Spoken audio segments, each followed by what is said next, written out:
Welcome to the Justin Hamilton podcast. Today, our guest is Nick Kennedy, who is a fantastic drummer from Australia. He's appeared in, or been a part of, I should say, of lots of different bands, Big Heavy Stuff, Knievel, the Electorate, the Temple Bears. And also, if you're interested in more of his career, in June of 2025, this year, there was a story that he shared with Rolling Stone about what it was like touring with Radiohead. So, Nick has a long experience in music here in Australia.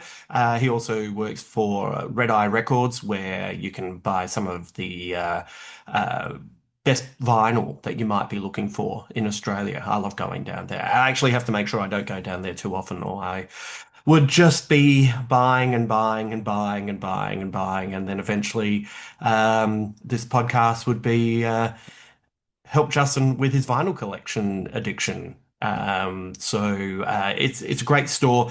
Nick is a great guy, and also I just felt like there hadn't been enough music talk here on the podcast in recent times. So I want to try and get Nick on as a regular guest, just to keep us across things that might be going on. Before we bring Nick in, some housekeeping. First up, I have shows in South Australia this week. So this is coming out on the 18th of September. So tonight I'm in Mount Barker. Tomorrow night I'm at the Rhino Room. And on Tuesday night I'm in Coonawarra. If you would like more details for those shows, head to my website, justinhamilton.com.au/gigs, and you will find all of those gigs written down there, and you'll be able to find out more info for them. Also, we're getting to the end of September, so I just wanted to do a little reminder for all my friends up in Brisbane that I'll be bringing my first solo show in 10 years to your beautiful town. And for all of September, because it's my birthday month, you can get a birthday price ticket. So once again, that will be at Good Chats Comedy. So if you would like to check that out, please head to the website that I just mentioned, justinhamilton.com.au/gigs, and you will find all of the information for that gig there as well, and take advantage of that cheaper ticket. What else do I have to tell you? Because I'm touring, and there's a fair bit going on while I'm in Adelaide. The next Alien Earth episode, it's going to be late. I was going to try and squeeze it in. And look, to be honest, if I can do it, I'll get it done. But it might be late, and I apologize for that. I was sick this week, so things fell behind, and I probably won't be able to find time to record it, produce it, upload it, etc. So if that is the case, you will then get two in rapid succession. So sorry about that. I'm covering my bases a little bit in the chance that I don't get around to it, but we'll see. Over at my Substack, there's a new chapter in my ongoing memoir, One Foot in the Spotlight. The latest one talks about the comedy acts that were the bedrock of my foundation, I guess, where I started to really get an understanding of it and a real love of it.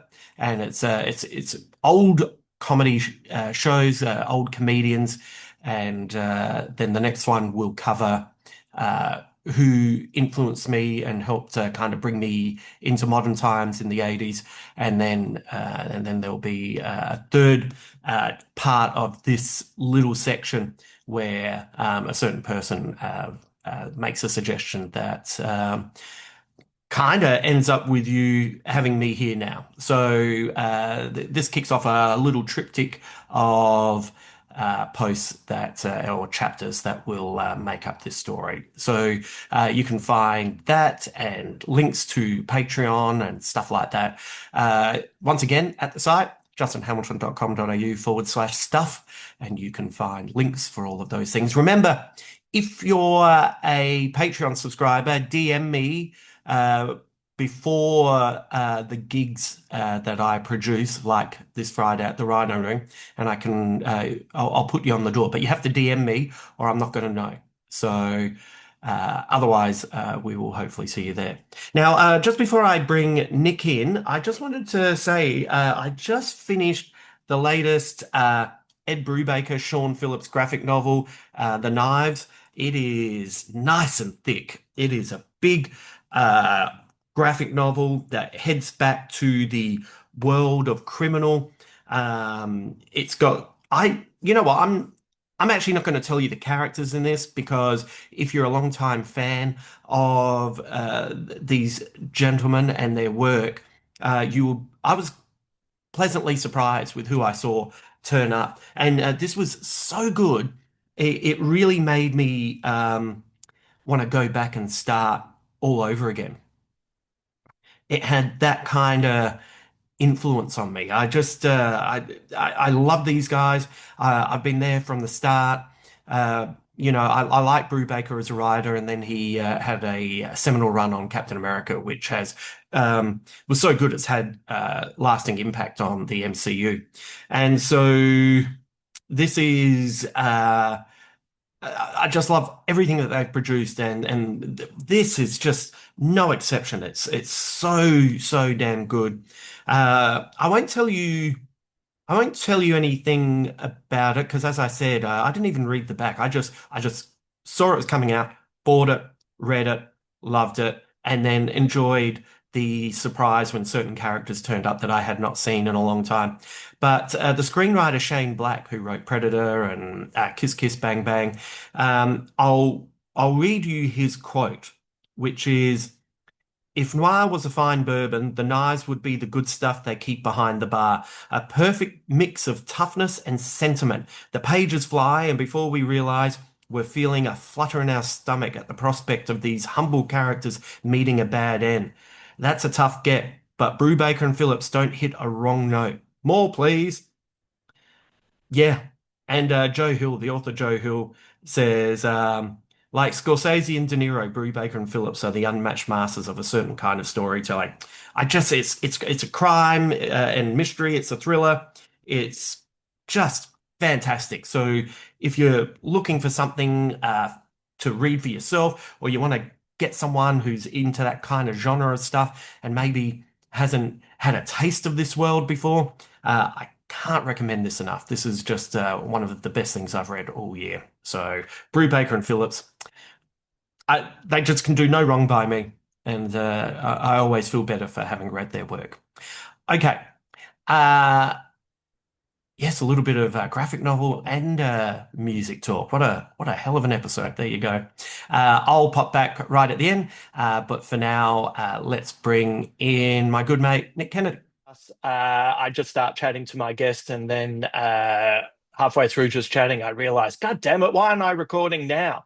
And we were just talking about before we started, Nick, the '90s and the bands that you played in then, and how tricky it was because it's really interesting because in our current era, it's almost like the first opportunity you get to be sponsored, to be, what we would refer to as a sellout, you take it, and you're kind of looked at as if you're a bit of a goddamn weirdo if you haven't done it. But we come from a generation where that was gauche, and you were in bands that kind of had opportunities, but also were very much artistically minded. And how did you kind of traverse that world?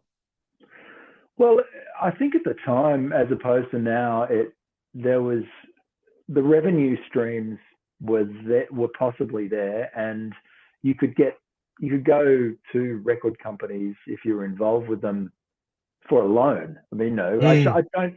The big thing about that time and before it was that a lot of the musicians didn't look at it as a loan; they just thought it was a gift. But Ah, but compared to now, it's not even that, you know. So yeah, you could go there. That's where you could get sort of subsidies for touring or making records or whatever. Um, so you didn't need to look outside for other kind of ways to be able to create your art. You could, that was the one place, and you wouldn't take it from another corporate entity, Mm. like Coca-Cola or something like that. Um, that was gauche. Yeah. Sponsorship was kind of like, was sort of frowned upon, really. Yeah. It is really different to now, but then the whole landscape's different. Yeah. So at the time, it was like that. And like we were talking off camera before, you could dismiss things like management for what they would put up, which were inevitably kind of a more commercial bent. And you could just, yeah, I mean, that was our attitude, was like, oh God, why would you put us forward for something so embarrassing, kind of thing, Yes. Yes. And It's interesting because people often talk about the nada of Bowie's career is the Never Let Me Down album, but I kind of wonder if it was him doing a Pepsi ad with Tina Turner, which is where he got the money to fund the Glass Spiders tour. But now that would just be like, oh, what a shrewd business move. well, that's a good point. Yeah, that's because he was, that whole period, the 80s was, there wasn't anything. In fact, the 90s was a bit of a reaction to that sort Yeah, of so gaucheness of yeah, how far corporate rock had gone yeah. from, when the And Eagles started sort of doing that sort of, kind of soft rock, pandering to FM stations, right through to Pepsi commercials with Tina Turner, that kind of thing. It yeah, became a bit, off yeah. color.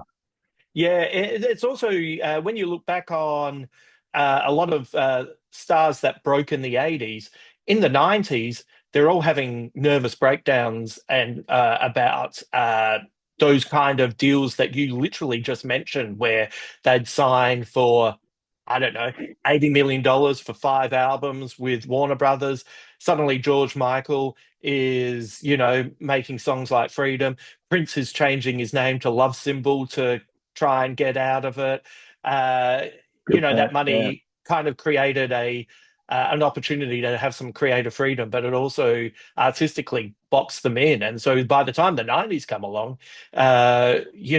it's a whole different beast. And I've been working on a 90s project for a while, and one of the things that I found fascinating was I went back and I watched Wayne's World, which you just remember as a funny comedy of the era. But that whole movie is about how awful it is to sell out and how it will compromise your art. And it's like, Yeah. oh yeah, that's right. That was the mood. And now we're in the age of influencers. Like, I want to be famous.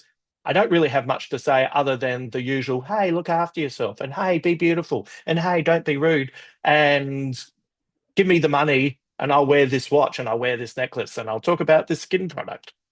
Yeah. Surely there's got to be a middle ground somewhere. I mean, Mm, I have to admit to us being a little, it's a little bit sort of embarrassing when I think back to some of the things that we would turn our nose up, but it was very much of the time, you yeah, know. Uh, but but yeah, I mean, surely there's got to be, there should be some kind of fight between you and whoever you're working with yeah, to kind of reach some kind of middle ground on something, yeah, as opposed to just sort of going, oh, I'll do it, I'll bend over for whatever yeah, you say I should do. yeah. Um, but I also realise that, it's kind of a fairly desperate situation for artists who are trying to make a living from it. I mean, Well, it's now, like yeah, absolutely. Like this podcast has a sponsor for the rest of the year. Thank goodness it is the people that contacted me, A, are already friends, and B, I legitimately find their product delicious.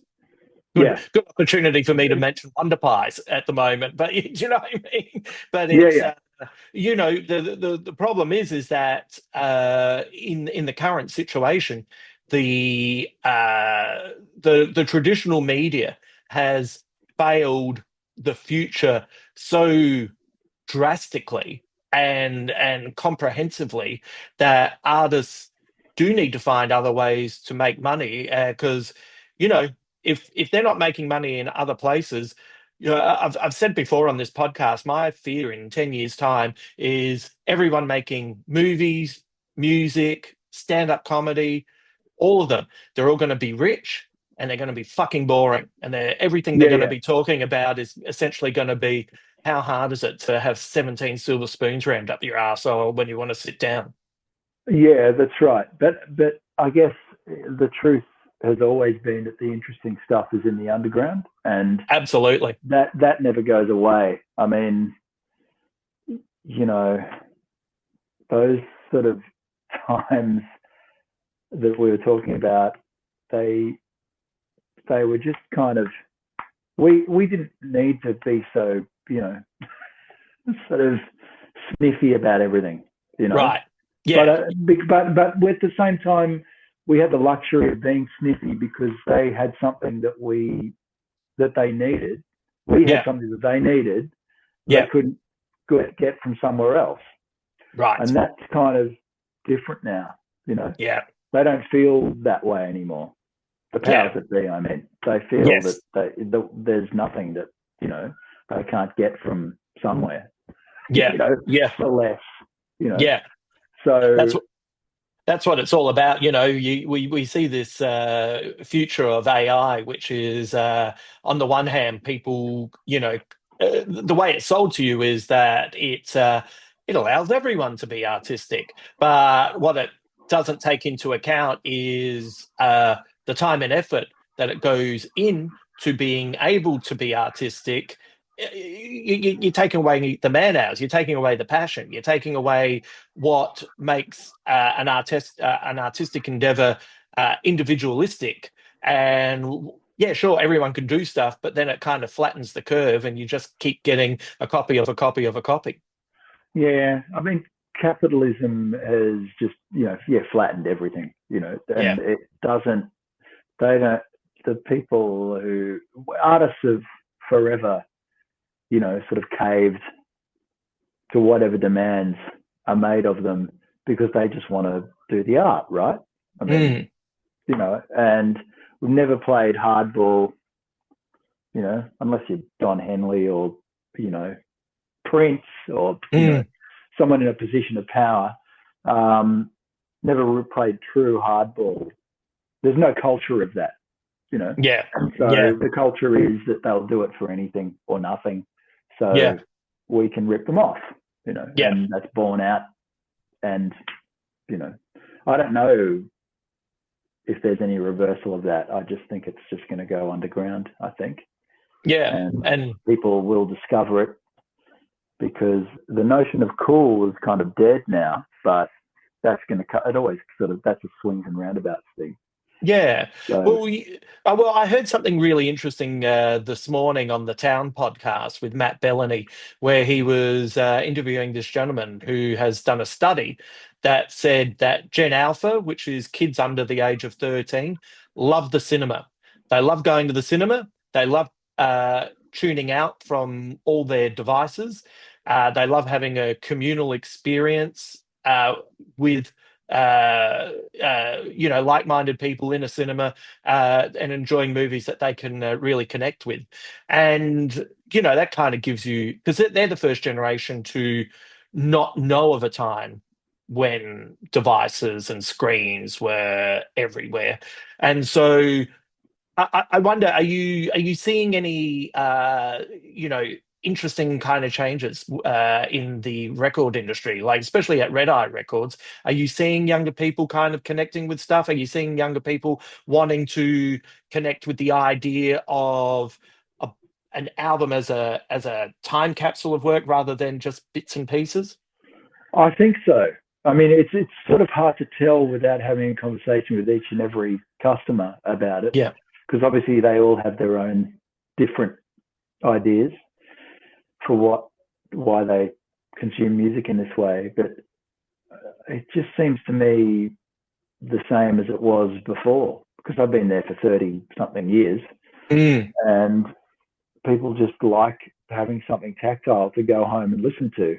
Mm. And it's funny you say that about, what's the generation called? Did you say the Gen Alpha.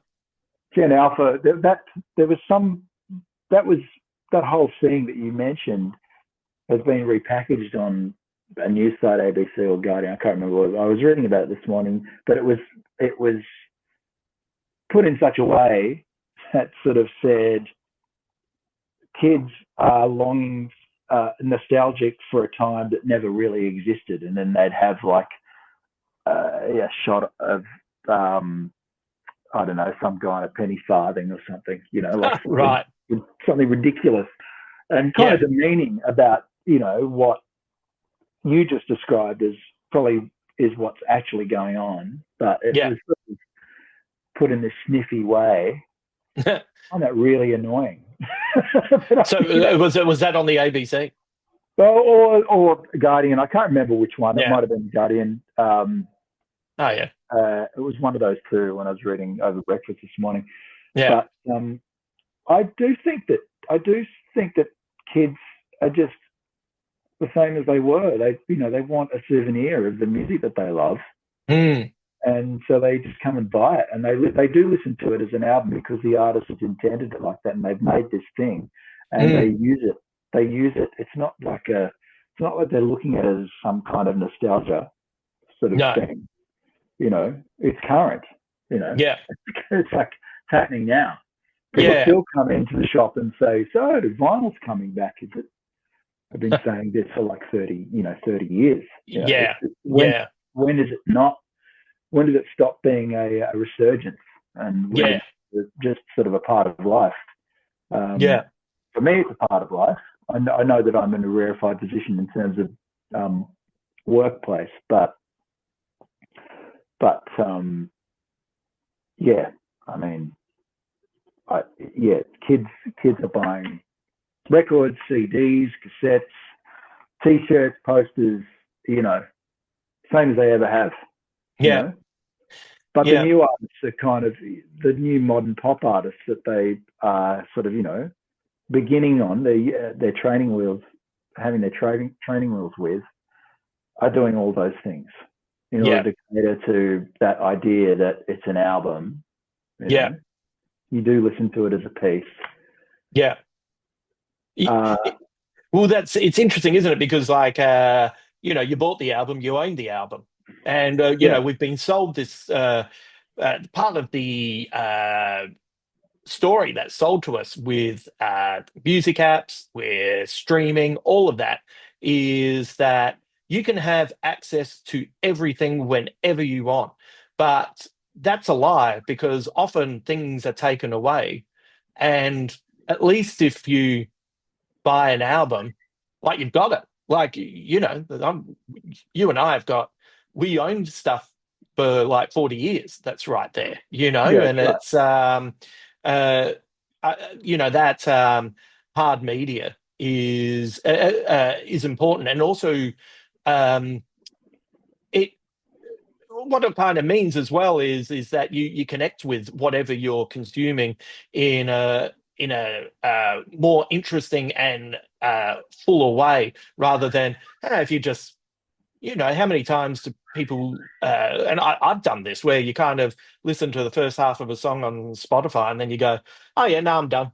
No, that's not for me. Yeah. Whereas if you own it and you have to keep engaging with it, you sometimes what's revealed to you takes time. Well, it is. Look, these things are like I mean, Yeah. I'm captured by it as well. You know, Mm.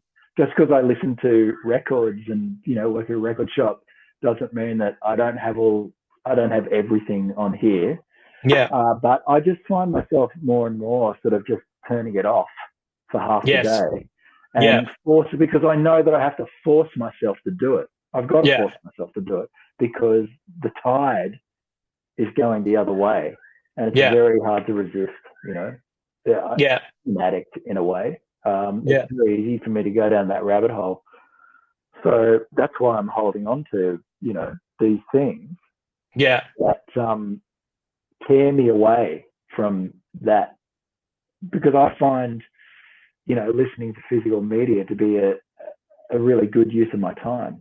Whereas Yes. looking at my phone is not a good use of my time. I don't feel good about it at the time. I don't feel good afterwards. Yeah. You know, I've got to limit it. I've got to limit my usage.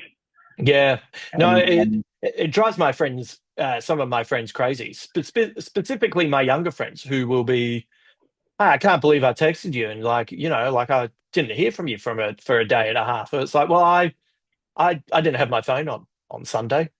yeah, I just, because I'm constantly between making a podcast and working on Substack and working my job and having the people getting in touch with me and doing stand up and all of that.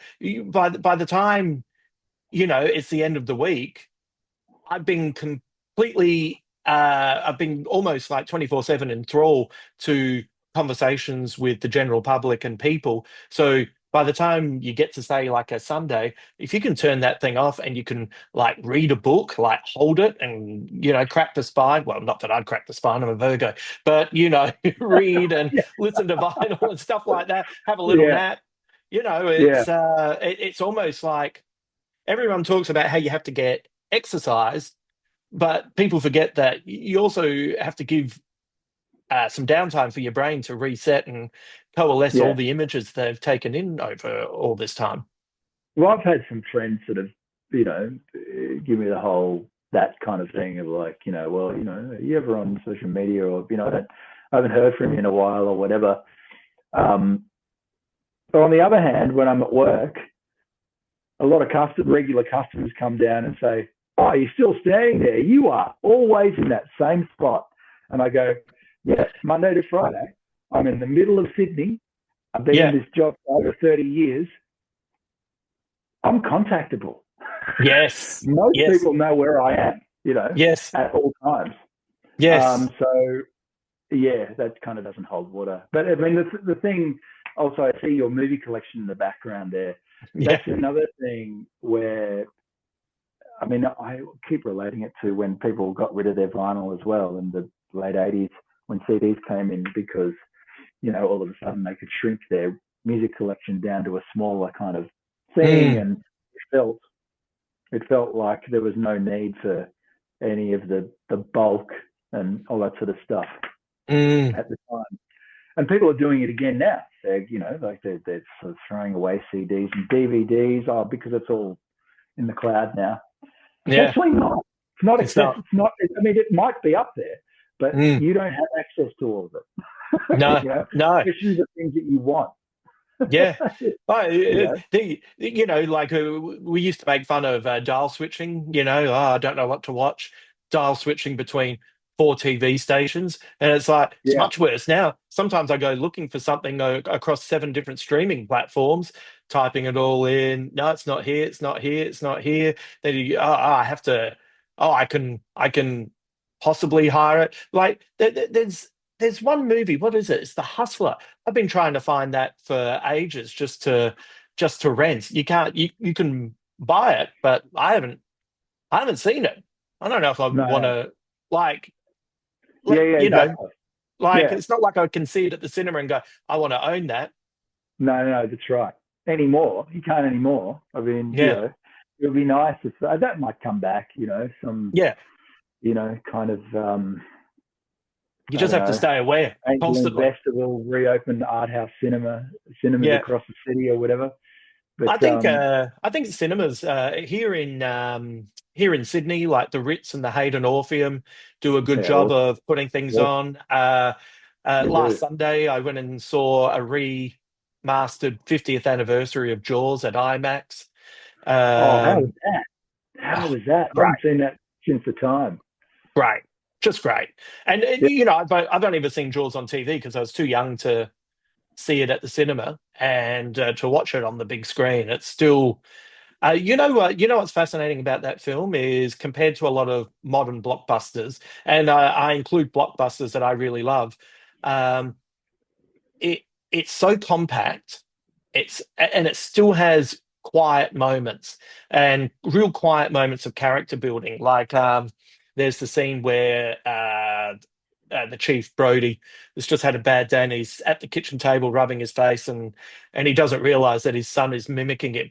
And it's probably a Oh, 90-second scene. Yeah. And then he kind of clocks his son mimicking him. So he starts doing things to see if he is. And then he pulls him in really close, and his son gets right up into his face. And Roy Scheider says, "Give me a kiss." And the kid's like, "Why?" And he says, "Because I need it." And the kid gives him a kiss on the cheek. He's like, "Get out of here." Like, it's 90 seconds, but there's so much character in that where you go, "Oh yeah, this guy, even at his most stressed, he's still a good dad. He's still engaged with his family." It grounds everything that comes later.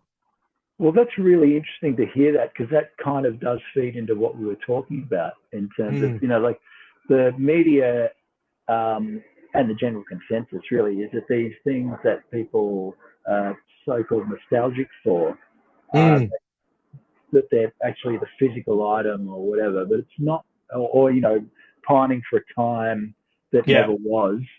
Um, but I think it's actually space that people are right. looking for, you know, Yeah, because a blockbuster like Jaws, like you just said, yeah, had space in it.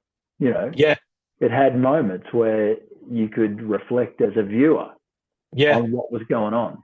yeah, And I think that I think that there's less of a thing about that now. There's less of yeah, there's no kind of currency in being bored. yeah. Well, and there's a You know? fear, isn't there? Oh no, Yeah, it's quiet. yeah, They're gonna that's lose right. interest. That's Well, right. just make sure it's interesting. Yeah, That's your challenge as a storyteller. Be interesting. And maybe if you've lost them, it's not because you didn't have enough action scenes. It's overall your story was a bit pithy, and who gives a shit? yeah. That's right. That's right. I mean, we were watching last night. Because before lockdown, one of my favorite independent um, movie directors since I started really paying attention to that stuff, really, since my late teens or something, is Hal Hartley, the Mm, sort of American director. yeah, And the last few films he's done, he's crowdfunded. And I contributed to the latest film, but he started it before lockdown and it's only just finished. right. Um, and we sat down and watched it last night, and it's just beautiful. It's Mm, beautiful. It's an hour and 15 minutes. The story is really tight, and yeah, it's kind of about all the things we've been talking about. And it's kind of from the perspective of a movie director. hmm, It's a right. character, a character actor plays not really him, but maybe it's him, Hmm, and but he's at retirement age and he's wondering what it all means. But it's such a tight little story with so much space in it, and but really tells its whole thing within this kind of short period of time. And yeah, I wasn't expecting it to be that good, but it was just so good, right up my yeah, street. But I think anybody could enjoy it. But these people are even somebody like him who made a name for himself in the late 80s and 90s. These people are working really seriously outside the system. yeah, yeah, It yeah. was only because David Lynch would have been the same, except that he kind of did Twin Peaks: The Return or whatever it was, But even and even that felt like the broccoli and the mashed potato, and the way that it might have been by showcase, but Jesus Christ, like that series, you've watched all of it, haven't you, before I go on Twin about Peaks. it? Yeah, Yes, yes, yeah, yes, yeah. yes. It's one of those things where I figured you were, but I just, the amount of times that you get halfway through something, someone's like, "Whoa, I haven't seen all of it." Oh, But spoiler that, alert! Yeah, yeah, yeah, no, no, but no. that series was like, it was essentially it was anti-nostalgia. Like, like 4 episodes in, because the first 2 weeks were double episodes. I was like, yes, and then by about 6 or 7, I was like, I don't know if this is good. And how fucking long is this Dougie story going to take place? And then episode 8 kicked in. And the most normal thing in episode 8 is the Nine Inch Nails play at the little roadhouse. And then I realized, oh shit, I'm watching this.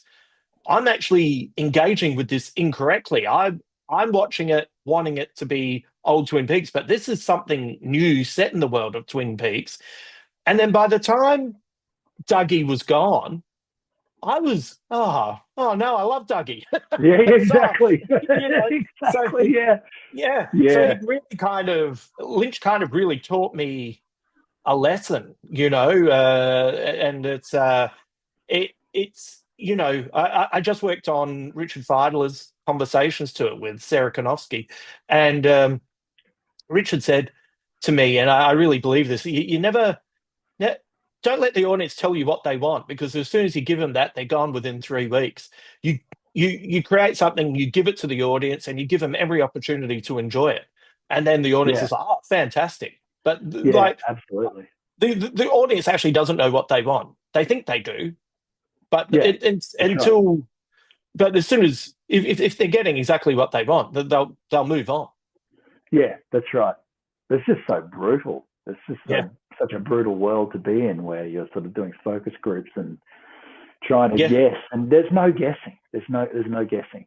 It's no, just a crapshoot, and yeah. luck and all the rest of it, Well, the and talent. focus, You know. and oh yeah, absolutely. But the focus groups and the guessing, like, uh, you know, you the problem is there's so much money involved in things that there's not enough space to make a specific choice and then have a failure, because all these bean counters then go, well, look what you've done. That's why so many choices made in TV and radio, etc., are so vanilla, because if you just keep doing copies of a copy, then if it doesn't quite work, it's like, well, it worked before. That's strange. Whereas if you say, Yeah. I'm going to do this and that doesn't work, then people go, well, that was a bonkers decision.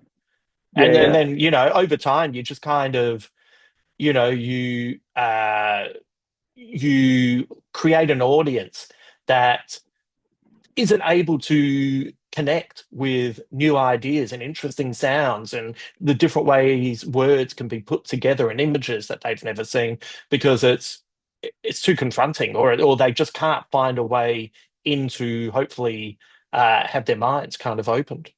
Opened. Yeah. Yeah. Yeah. You have to be open to it. Yeah, Like you said yeah, about Lynch, you know, you have to. Not everybody would make that leap to, like, oh, I'm looking at this the wrong way. You know, yeah, a lot of people think that they're right about something. yeah, yeah, So, yeah. Right. um, Like, in the world of stand-up comedy, the amount of times people say that person isn't funny, that's like, no, no, no, that person isn't funny to you, but we're in a theater of 2,000 people. yeah, They're making everyone laugh. They must be funny. It's just yeah, not your funny. yeah. That's right. I think there's too much empowerment of the audience, um, to the point where a lot of them think now that I paid my money, entertain me, Yeah, which is true, but it's also not true. yeah, You know? yeah, yeah. So, When an audience pays money, your job is to commit fully to what you're presenting. That's yeah, and they're allowed to decide that it's not for them. yeah, But it's not like, it sounds like I'm splitting hairs, but it's not. Like Luke Heggie was telling me, he was had his show and it was going really well, and there was some guy in the audience who was getting really, like, one guy who was getting really annoyed with him, and he kept trying to talk to Luke. Luke has no interest in talking to the audience, so he's just smacking him away, and eventually this guy's just had a crack at him, going, you haven't talked to the audience once, because that's what's online now. It's all online of comedians doing crowd work. And Luke's like, nah, mate, I've worked on this show, and this is the show, and this is what I'm doing. And the guy cracked the sads and got up and left. And Luke was like, thank fuck. If he's yeah, come wanting something that, if you know anything about Luke, he doesn't do that. But rather than sit there and go, oh, this is different, this guy yeah, gets angry, because you know what he wanted? He wanted Luke to talk to him so he could go, "Whoa." Yeah, yeah, Mate, exactly. Yeah. Which put is on what, your own yeah, show. like you say, you see that online all the time now. Yeah, That's the big thing, yeah, Comedian destroys MAGA guy or whatever, yeah. Um, but I saw Cyndi Lauper about a dozen years ago. I guess it would have been at the Enmore, and it was kind of the other way with her. She was doing her big album from start to finish, Oh, yeah, and and she got to the end of side one, yeah. and then wanted to talk to the audience because the band were hot. They did. A friend took me. I'm not like a diehard fan or anything, but I'm really glad I went because it was a great show, and got to the end of side one of what the record would have been, and then she wanted to talk to the audience. Right. So she started talking in her amazing broad New York accent, and Yeah. I was loving it, absolutely loving it. But I could, like, once the sort of chat started ticking over 10 minutes, I could feel like there was an element of the audience that was starting to get kind of, what is this? What's Yeah. going on? And Yeah. then somebody rushed the stage and started going, "Excuse me, Cyndi, can you stop talking, please? Oh my I God. can play another song, Oh my God. Like, And she she just don't get me she wrong. just A 10-minute laid chat's she just laser focused them and went, "No, fuck you. This is my show," kind of thing. And it was amazing. It was unreal. Like she was completely in control of what she was doing. yeah. Her stories were so interesting. Yeah. But it really, yeah, this entitlement, this entitlement of, Yeah. you know, Yeah. play the Like, fucking song. that woman, that person's entitled to go, I didn't come here for talking, I came here for singing, and you just drift off, mate. Also, fucking hell, I wouldn't take on Cyndi Lauper. She's been around for No, decades. You don't no, you, you exactly. you don't last in the industry for decades and not be able to take some arsehole down really No, easily.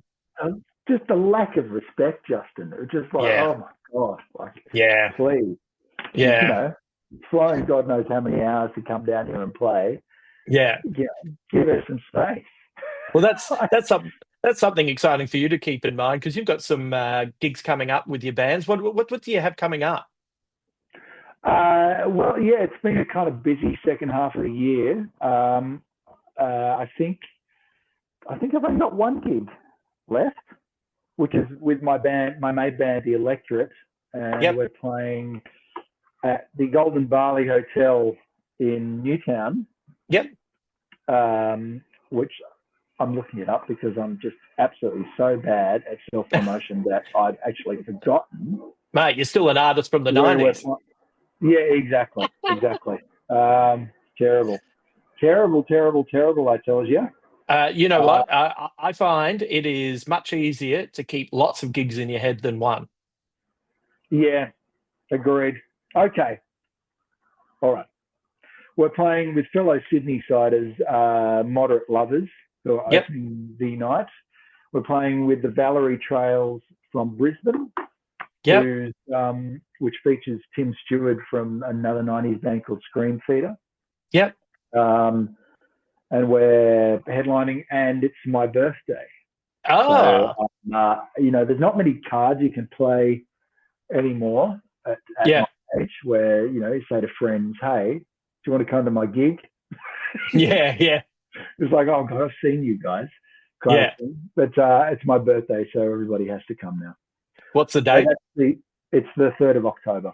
Yeah, right. Great. It's a Friday night, and I think it kicks off at 8. Yeah, Yeah, great. That's smart. It's my birthday. Come on down. yeah, exactly. Exactly. And I'm playing. are you still only? Do you usually have a couple of bands going at once? So that's your main band, but is anything else It happening is, with the others? well, Knievel, Yep. which have been together for almost as long as the Stones, since 1994.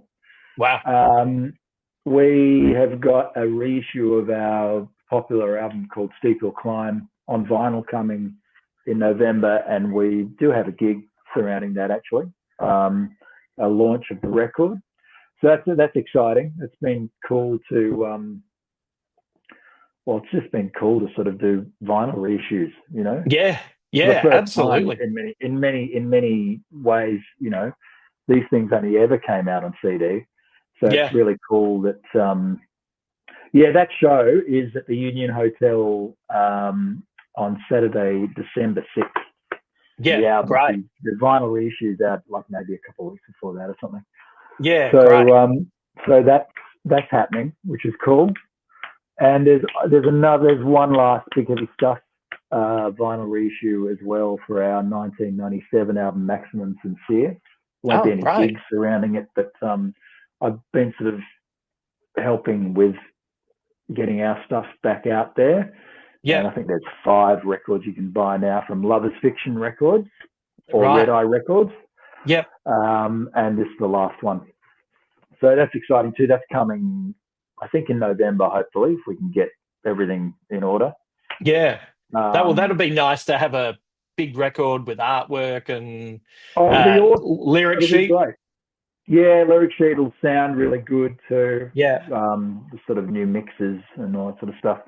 So that's really cool, and it's going to be nice to finally. It's been a big project, that, and yeah, kind of can these things can be kind of triggering because they sort of take you back to that time when everything was kind of like you felt you're in the sort of viper's nest, right. a little bit with the music industry. And it's not like that anymore, but doesn't mean that my paranoia is completely dissipated. Yeah. So What it's, a you know, what a shock to the system to know that it's just kind of lurking there, going, "Oh, right, you're ready to engage with me again. Let's go." a kind of thing. Yeah, yeah, that's right. That's right. And, the whole dysfunctional family thing of bands, it's kind of, you can go into it for a while, but then, you kind of need to step back Yeah, sometimes. yeah, It's yeah, just always like that. It's always, I'm sure it's like that for everybody. But I've been working pretty hard on that over the last 18 months. So it's going to be nice to, kind of see it all done and then move on to other things. Because the Electorate are starting another album as well. So yeah, that's there's always great. stuff to do. Always stuff to do. It's great. And Well, work, that's as we were talking about Red Eye, I've been traveling, going to record fairs and that sort of thing to buy for the shop. yeah, And it's just been, yeah, it's been awesome. Really yeah. awesome. Where did you go? You went to Amsterdam, didn't you? Went to Amsterdam. Well, yeah, went to Amsterdam, and about an hour and a half outside of that city is a place called Den Bosch, where they now have one of the biggest kind of record fair in the world. I think Right, the venue it was in was like an airport. You didn't right. have enough time to see everything. You only had like 2 days, and you just had to be targeted. But Yeah, we found some amazing stuff, brought it back, and it looks really great in the shop because yeah, it's just stuff we don't see here very often. People often sort of say to me, why do you have to go somewhere else to, buy records when people sell them to you off the street or whatever? But even going to Melbourne is a different market, you know. yeah, So yeah. it's kind of you see different things, um, and certainly in Europe, just things you never thought you'd see. A lot of the stuff in the night from the '90s. I Mm, don't know if you know this, but like a lot of the stuff when CDs were huge in the '90s, Europe was the one place that was still doing a lot of vinyl. right, So there's some records that are from then that haven't been reissued, or people want originals as well. So right. That's I'm cool. sure all the Bowie records originally came, the '90s records. I'm sure they all came out on vinyl at the time, but they weren't Yeah. that easy to get because they're only available in one sort of territory. So Yeah, yeah, absolutely. It's only through the those big box sets that I've managed to get some of that stuff on vinyl. well, the final installment in that, right? Yes, You're yes, excited about that? yes. Like Heathen's one of my favorite Bowie albums. And Reality Tour was the last tour that I ever got to see him perform live. There is a part of me that is a little bit ready to wipe my hands with all of these collections because I feel like the estate is, this isn't a reflection on Bowie, but the estate, you know, they're squeezing you dry. Do you know what I mean? And Yeah, it's I like, do. I do. It's yeah, crazy. yeah, and it's like I really love the '90s Outside and Earthling albums, and I kind of feel like people kind of forget that he copped a lot of shit back then because he still had the taint of late '80s on him. Tin Machine was like, why is he doing that? Uh, by the time he gets to the mid '90s, and people thought he was making drum and bass albums. He wasn't. He was making rock albums. He was just doing what he always did, which was taking bits and pieces from other musical ideas and putting them, you know. Fusing them together. So he used to cop a lot of shit for being a bit of, oh, look at Granddad with his orange hair, singing at this festival, and it's funny to think that he was being called Granddad then, and he's younger than we both are now, kind of thing. I think he was Yeah, like yeah, 45 or something. yeah. but I but don't. it's Yeah, I've never understood that whole sort of rock fans' attitude of anything that electronic comes into play. It's like, oh my god, it's techno. You yeah, know, yeah, yeah. No, mate. like it's just the worst kind of snobbery. It's like Yeah, there's so much great music in that genre, even in like the hardcore, kind of just electronic genre. yeah. You know, because I mean, Well, I the, don't know the, why. I don't. Radiohead got away with it. They got well, away with it, but Bowie didn't. I don't get that. Like Well, I why? feel like it's interesting because I think there's a whole generation of kids who this was their introduction to him. Like there's a whole lot of kids who the first thing they saw of Bowie was Heart's Filthy Lesson, and I'm Afraid Yeah, of Americans. So yeah, they've kind of grown up and that era's kind of been reclaimed a little bit a more little bit. now. Yeah, But also, what people kind of forget is he was reading interviews with Trent Reznor and listening to Nine Inch Nails, and Reznor was talking about Low, and he was going back to Low and listening to it for the first time in decades and going, "Oh, there's some good sounds in this." So yeah, he was kind of reclaiming rather than Oasis copying the feel and sound of a certain era of Beatles. He was kind of going right back to himself and kind of reclaiming that and then putting it through this new thing. But they released like six live albums that they said were going to be one-offs, and they were really hard to get because they only came out, they were limited, and I had to buy like three of them on eBay, and I ended up spending so much more money. And then they reissued them. And as soon as they reissued them, like I wasn't buying them as collectors, I was buying them because I loved that era and I wanted you to want to hear live that era. with them. Yeah, Yeah. And as soon as they reissued them, I was like, I'm out. I'm out unless it's something very specific. But any of these reissues and stuff like that, I'm kind of backing off. So this box set feels like yep, good. All right. Now it's because going to it's. be I for mean, is it true that he kind of maybe up until the last one he curated them all? Like there was kind of like yes. he had a plan Yeah. for what he wanted reissued for us, Yeah. that Yeah. I think he worked pretty closely with Tony Visconti, and like they gave yeah, Lodger a remix and yeah. stuff like that. So So all that stuff was authorized. But there's a lot of stuff that I feel that because I listen to it all when it comes out. mm, mm, But some of it I just go, you know, like that Prince piano album, the one where he's just at the piano and he's like talking up all the way through it, and it's like it's like there's no way he would have wanted this out. yeah, There's yeah, no yeah, way. yeah, People are going voyeuristically, going, oh, wow, you can hear the squeak of his foot and that sort of yeah. thing. But it's like, it's really Man. not really for public consumption. It's just like he's just fucking around. Like, Yeah, yeah. And also, if I want to hear a foot squeaking, I'll just move my own. Well, yeah, exactly. Yeah. I mean, I'm sort of have a little bit of a kind of attitude of just give me the finished product, man. Like, Yeah. Yeah, yeah, yeah, yeah. you know, It's almost like yeah, there's a reason these are demos. yeah, yeah, that's Yeah. right. Yeah. That's right. I should leave up, but what's coming up through Red Eye Records that you're excited for? Is there anything on the horizon that you're looking forward to getting your hands on? Well, there's been a really great sort of series of Talking Heads Oh, reissue, yeah. Yep. which they've never done before, and Yep. the whole band sort of famously recently sort of got back together, if only to Yeah. sign off on these things.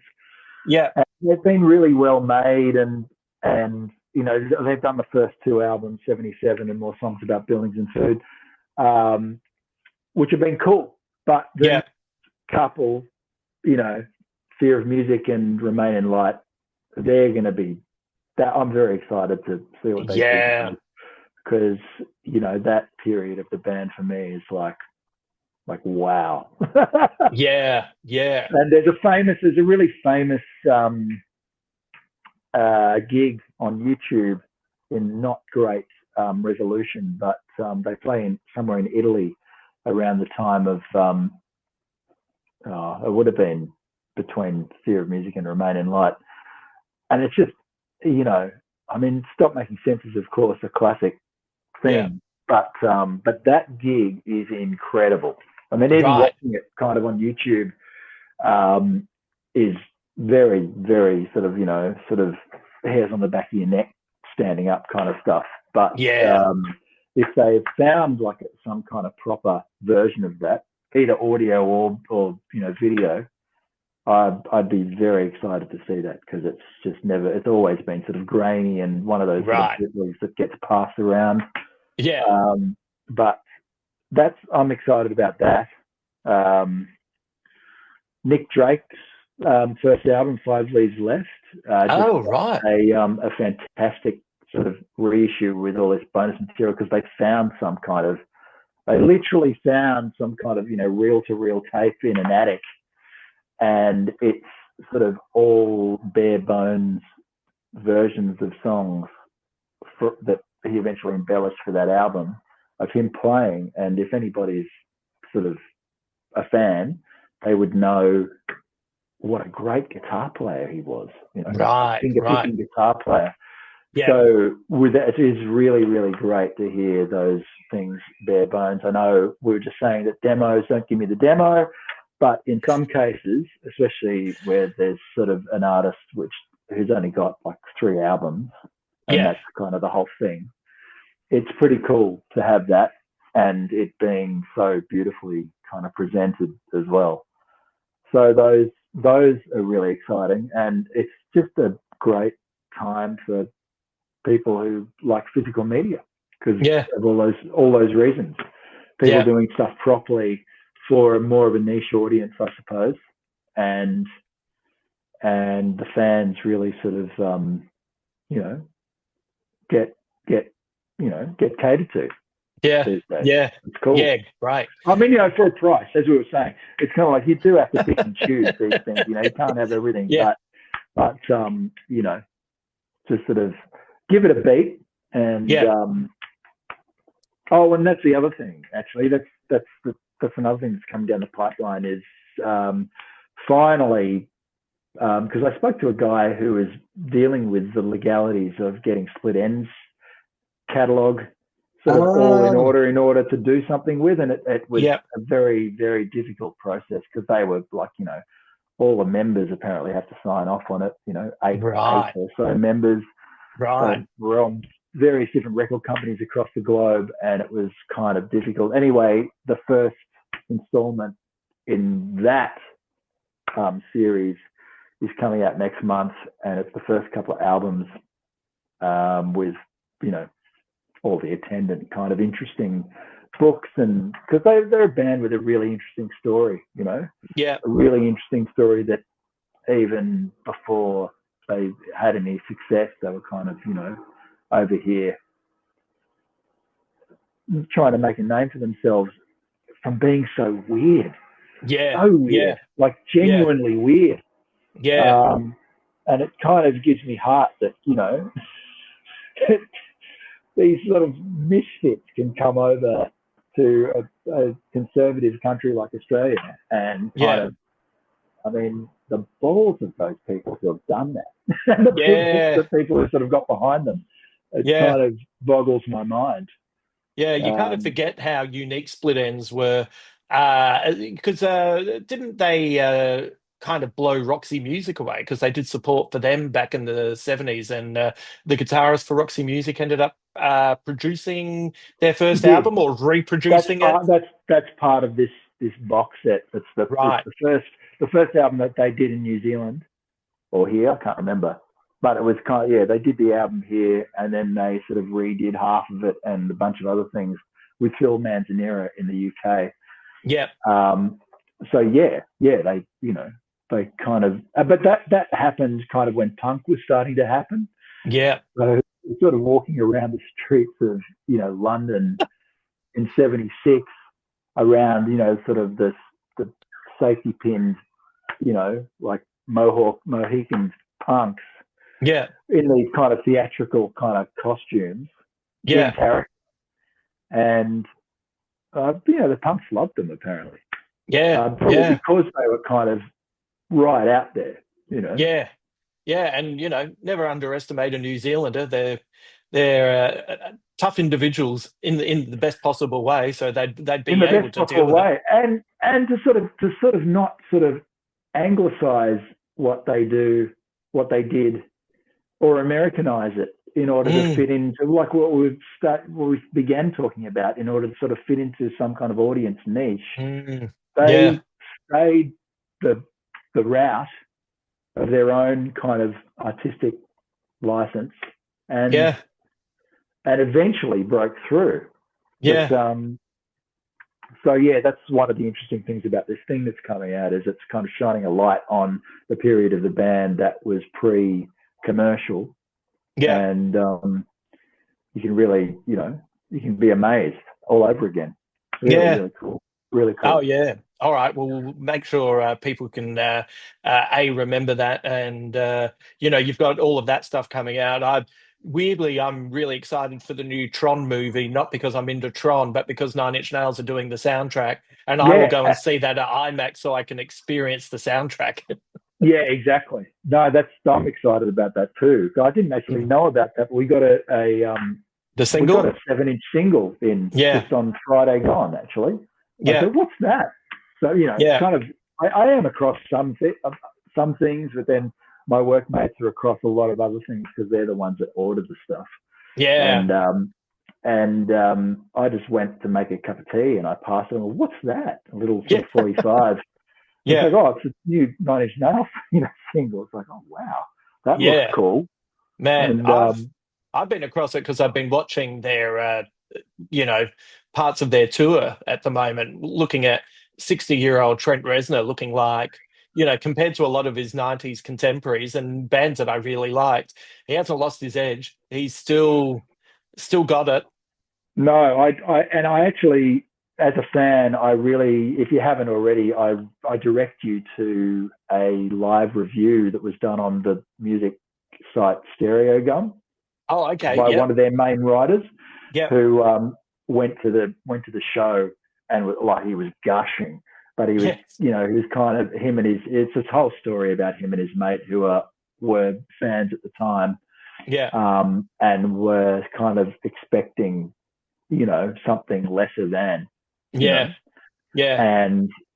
and were completely blown away, like Yeah. completely blown Yeah. away. And Yeah.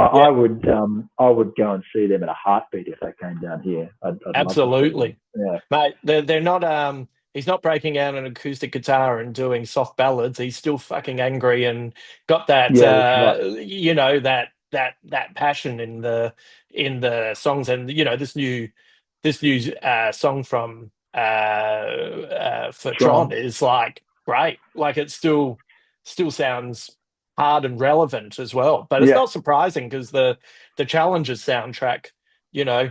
where he kind of went to hard techno with Atticus Ross. It's kind of the next step in that's brought him back to Nine Inch Nails. I've loved a lot of that soundtrack work that they've been working on together lately. Yeah, I've listened to yeah, them all, and I'm obviously, I mean, talk about keeping your sort of sound design chops yeah, sharpened, doing all that work, and then coming back to the band just would yeah, be, yeah, you can sort of imagine how much. I mean, how much experience he's had. He hasn't yeah. really rested that much. It's No. just, he might have sort of gone under the radar a bit, but Yeah, yeah. went under the radar.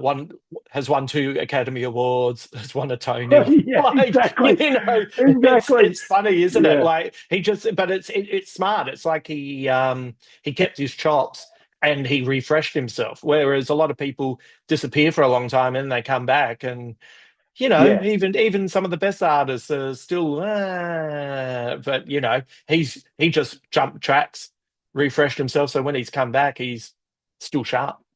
I really like how he's always kind of paid, like his uh, just acknowledgement of Mm, the people who've influenced him over the years. mm, yeah. So on the sort of more recent albums, probably at least 10 years old now, but he had both Todd Rundgren on a Yes. track and Adrian Belew from King Crimson on Yeah. another.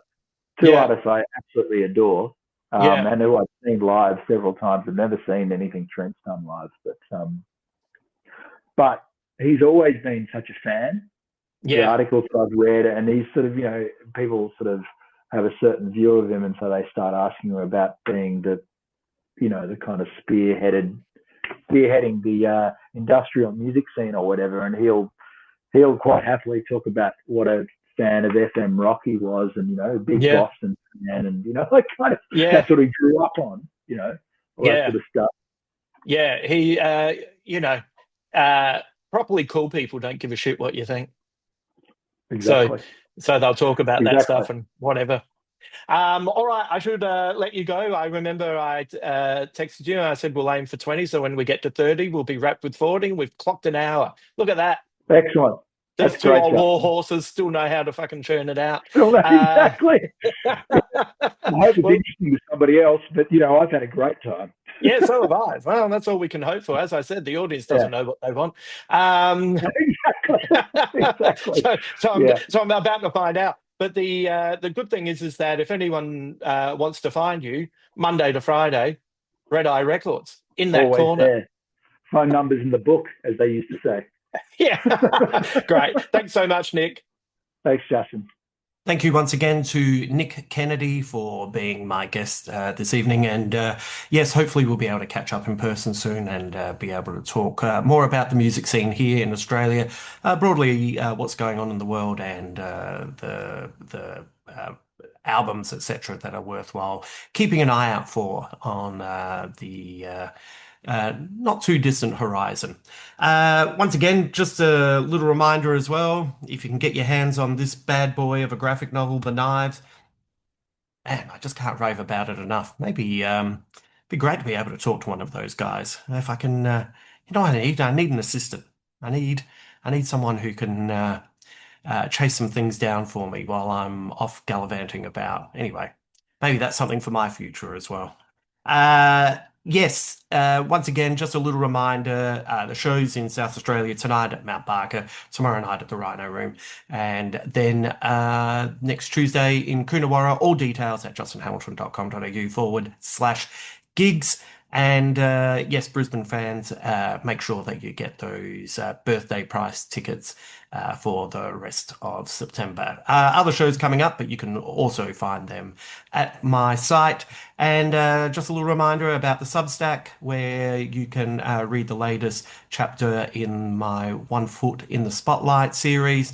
And yes, over at Patreon, you can get access to uh, stand-up shows that I filmed. You can get free tickets to shows that I produce. You can get access to bonus podcasts and all sorts of things as well. So plenty going on. That's essentially what I'm saying.